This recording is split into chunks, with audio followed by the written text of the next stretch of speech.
Comment faire connaître son produit? Donc comment faire connaître son produit, son concept, sa marque, tout ce que tu veux.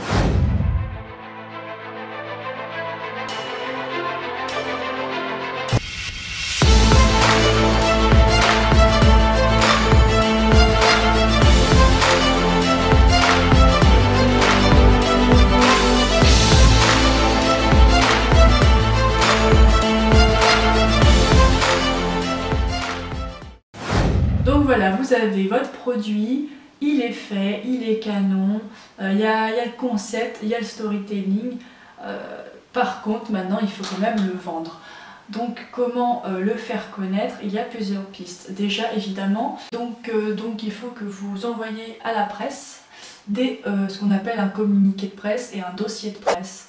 Donc il faut que vous repériez dans votre secteur quels sont les journaux locaux, les magazines voilà, qui sont ciblés par rapport à votre activité. Donc je ne sais pas si vous êtes dans l'automobile, vous allez chercher tous les magazines automobiles et à la fin de tous ces magazines, vous avez les adresses mail, les numéros de téléphone, enfin voilà, vous avez les coordonnées des personnes qui travaillent pour cette presse, donc les rédacteurs, tout ça. Donc évidemment, il faut que vous envoyiez vos dossiers de presse aux rédacteurs. Il faut prévenir vraiment les personnes qui sont chargées de l'information, voilà, de ce que vous faites, de votre concept. Si jamais vous allez ouvrir un restaurant, vous prévenez les journaux, voilà, que telle date il y a l'ouverture, que vous les conviez, il faut convier la presse, convier voilà, les rédacteurs. Il faut savoir que la presse reçoit plusieurs centaines de communiqués de presse par jour, donc ils n'ont pas le temps de tout regarder. Donc n'hésitez pas à les harceler vraiment. Vous les envoyez une première semaine, puis 2 semaines après, puis 1 mois après, puis 2 mois après, toujours avec les pièces jointes à chaque fois. Comme ça, vous allez, à défaut, vous n'allez pas les embêter, c'est leur job, ils ont l'habitude. Par contre, si vous leur envoyez qu'une fois, il y a de fortes chances que votre dossier finisse à la corbeille. Alors que si vous les envoyez plusieurs fois, les personnes vont se rappeler, vont dire « Ah mais oui c'est vrai, j'avais pas pris le temps de le lire ». Donc ils vont prendre le temps de le lire, puis ils vont le mettre de côté. Vous allez leur envoyer une 3e fois, elle me dit « Ah oui c'est vrai, c'était pas mal son concept à la jeune fille, ou à cette personne, son truc était sympa, je le garde de côté si jamais on a un article pour les voitures ». Et 3 mois après, bingo, ils vont enfin sortir un article qui vous concerne. Et là, on dit « Ah bah tiens, c'est vrai qu'il y avait cette personne ». Donc voilà, donc n'hésitez pas à être un harceleur pour la presse, pour vraiment qu'ils pensent à vous dès qu'ils ont un article qui serait susceptible de correspondre à votre niche, à votre produit, à votre... Donc ensuite, vous avez évidemment les réseaux sociaux. Donc ce que je vous conseille, et ce que beaucoup de personnes conseillent en général, c'est quand vous commencez et vous avez peu de moyens et aussi peu vous êtes tout seul en gros sur votre barque, donc vous ne pouvez pas être partout. Donc il vaut mieux se concentrer sur 2 réseaux sociaux grand maximum. Donc ciblez vraiment le réseau social qui est adapté à votre produit. Si vous vendez des aspirateurs, je ne suis pas sûre qu'Instagram ou YouTube soit très pertinent pour vous. En revanche, si vous êtes dans l'esthétisme, si vous avez une marque, Instagram par exemple va être tout... va être très bien. Si vous êtes un coach, si vous vendez des coachings, YouTube et Facebook va être magnifique. Voilà, si vous êtes plutôt dans le visuel, il va falloir s'attarder sur des réseaux sociaux très visuels comme Pinterest, qu'on parle très peu mais qui est très bien. Pinterest, si vous êtes décorateur d'intérieur, pourquoi pas Pinterest, Instagram. Donc voilà, donc les réseaux sociaux à vraiment adapter à votre produit, très important. Ensuite, vous avez évidemment votre site internet ou blog, ou les deux en général, parce que le site internet va être le site vraiment où vous allez faire découvrir votre produit, et le blog va servir pour le référencement web.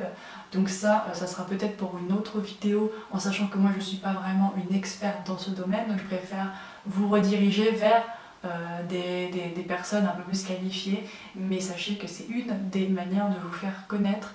Donc je vous invite aussi à faire, donc je vous avais dit, des salons, des événements prestigieux, comme par exemple des ventes éphémères avec d'autres créateurs qui vont du coup d'autres créateurs ou d'autres entrepreneurs qui vont vous faire profiter de leur notoriété, celle que vous n'avez pas encore.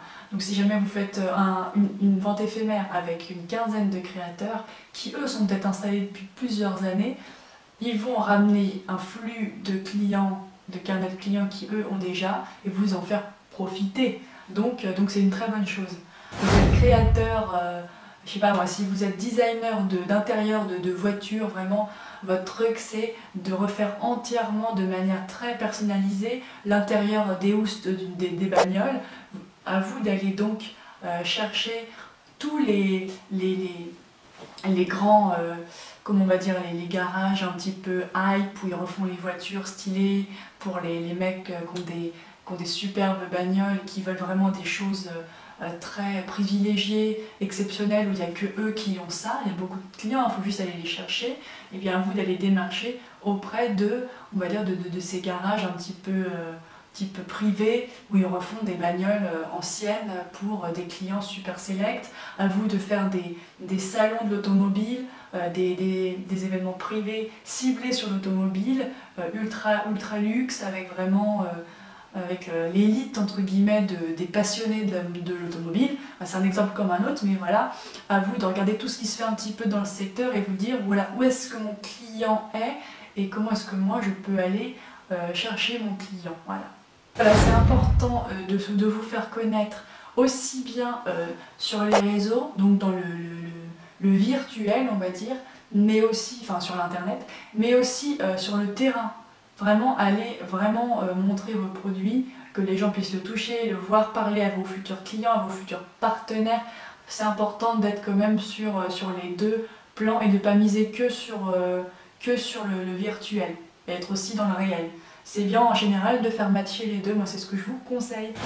Si vous ne l'avez pas vu, d'aller voir ma vidéo que j'avais faite sur comment se démarquer. Je trouve qu'elle est assez en accord avec celle-ci, donc je vous la mets en lien. Donc voilà, avec plein d'informations super intéressantes. Je vous fais des gros bisous, je compte sur votre soutien.